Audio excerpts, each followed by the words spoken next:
ನಮಸ್ಕಾರ ವೀಕ್ಷಕರೇ, busy plus ಪಕ್ಕಾ ಸುದ್ದಿ ವಾಹಿನಿಯ ಸುದ್ದಿ ಬೆಳಕಿಂಡಿಗೆ ಸ್ವಾಗತ.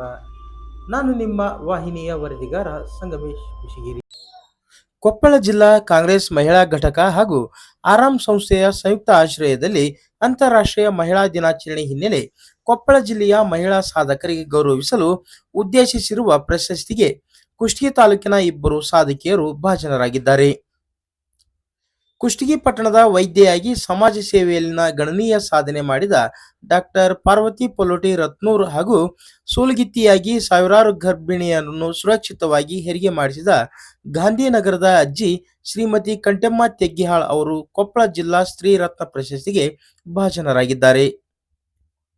ಕೊಪ್ಪಳ ಜಿಲ್ಲೆಯ ಕೊಪ್ಪಳ ತಾಲೂಕಿನ ನಾಲ್ವರು, ಉಳಿದ ಗಂಗಾವತಿ, ಕನಕಗಿರಿ, ಕಾರಟಗಿ, ಯಲಬುರ್ಗಾ ಹಾಗೂ ಕುಕನೂರು ತಾಲೂಕಿನಿಂದ ಇಬ್ಬರು ಪ್ರಶಸ್ತಿಗೆ ಆಯ್ಕೆ ಮಾಡಲಾಗಿದೆ. ಕೊಪ್ಪಳ ಜಿಲ್ಲೆಯ ಕುಕನೂರು ಪಟ್ಟಣದ ಬಿ.ವಿ. ಶೆಟ್ಟರ್ ಮಂಗಲ ಭವನದಲ್ಲಿ ಮಾರ್ಚ್ 14 ಶನಿವಾರ ಬೆಳಗ್ಗೆ 10 ಗಂಟೆಗೆ ನಡೆಯಲಿರುವ ಪ್ರಶಸ್ತಿ ಪ್ರದಾನ ಸಮಾರಂಭದಲ್ಲಿ ಸಾಧಕರನ್ನು ಗೌರವಿಸಲಾಗುತ್ತದೆ ಎಂದು ಆಯೋಜಕರು ಪ್ರಕಟಣೆಯಲ್ಲಿ ತಿಳಿಸಿದ್ದಾರೆ.